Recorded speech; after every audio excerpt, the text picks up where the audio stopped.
If you're wondering, I am working on getting better framing so that you guys can actually see the D&D books back there for these videos. It's just gonna take a little bit longer. Anyway, what is the most common reason for adventurers to adventure?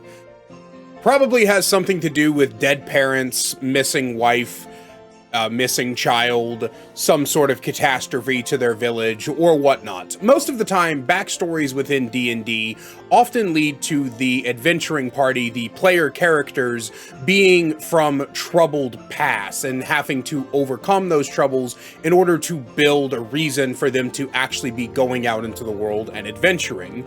Well, if you were struggling to write non-tragic backstories, today I've gathered 5 of them for you to give to you for absolutely free that you can use in your next player character.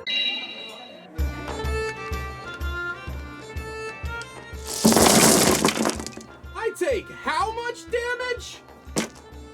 Also, as a side note, it's not dark in here because I'm a vampire. It's dark in here because that sun is really bright and it fucks up my lighting, and I don't have good lighting skills anyway. Anyway, for number 1, your parents are still alive, and your character wants to earn money to give to their parents as a good retirement.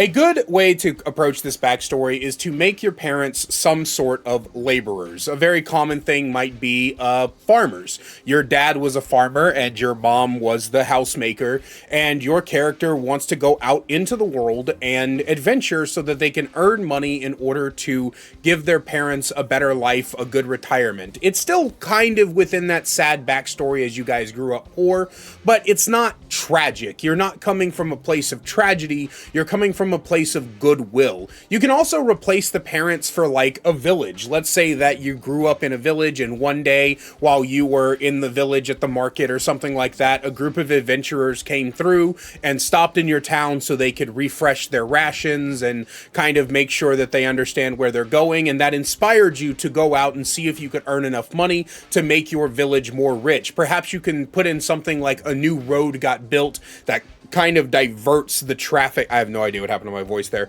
That kind of diverts the traffic from your village, and so that's what you're trying to do. Basically, you're adventuring to earn money to give to a good cause, or you're adventuring to earn money just for yourself.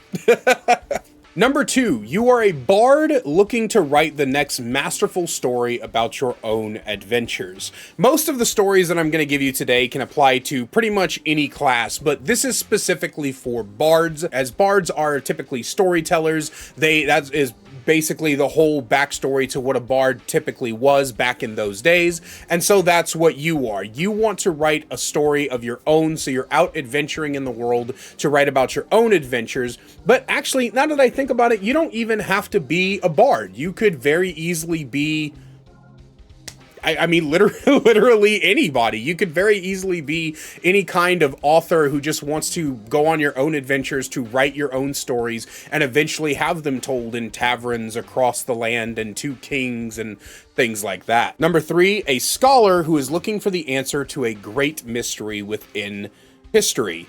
Dr. Seuss be damned.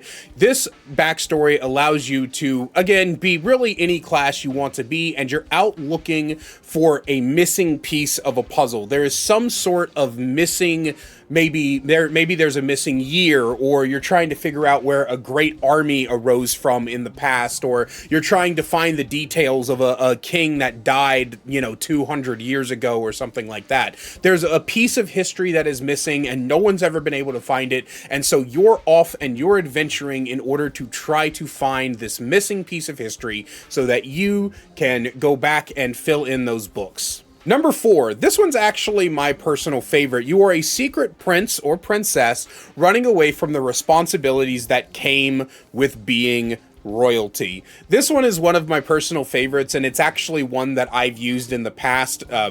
Well, I say I've used, I rarely get to be a player, but it's one that I have for one of my particular characters. They got really tired of all the fussing and the lives of royalty, so they just ran away. And if you're a keen book reader, you might know that this is actually the beginning of the story to the Enchanted Forest Chronicles, which is one of my personal favorite book series from my childhood. It's a quadrilogy, and it's the first book is literally about a princess who gets tired of being fussed over and being a proper princess, so she runs away to become a dragon's princess. It's a really good story. I highly recommend it. But that is where this backstory is pulled from. You are a royalty running away from your responsibilities because you really don't like it that much. You find it stuffy, you find it annoying, so you kind of disguise yourself as a rogue adventurer type. Not a rogue as in the class rogue, but a, you know, roguish adventurer type, and that's where that comes from. And finally, number 5, you are a character with a lost memory trying to track down who they are. Now, this one can seem kind of counterintuitive on the surface. If you lost your memory, how do you have proficiency in skills? How do you know what your stats are? You know, stuff like that. Play around with it a little bit. I recently got finished reading the book series After the Rift by C.J. Archer, and in that, some of the main characters have lost their memory as well. They woke up only knowing their first names and what their duties were within the palace. But a lot of the skills that they had, you know, if they had the skill to lead, if they were a good sword fighter, if they knew how to take care of plants, etc., were all kind of retained through like a, I'm sorry, I didn't mean to hit the mic. We're all kind of retained through like a muscle memory type of deal. And you can do the same thing with your character, right? Your character only knows their first name and they know some of their basic survivor skills. And if they're like a sorcerer or something, then, you know, they know their spells. One of the only classes this doesn't truly work with would be wizards, because wizards have to study and know the magic, but again, you can still make it work to an extent. And this is also a really great one if you don't want to write a full fleshed out backstory and want to just hand your story over to your dungeon master, right? If you just want to be like, I want a character now, I want to do it now, my backstory is I lost my memory, and then just give it to your DM to decide who you are, this is a really fun one. And if your DM is cool, then they'll work with you on it.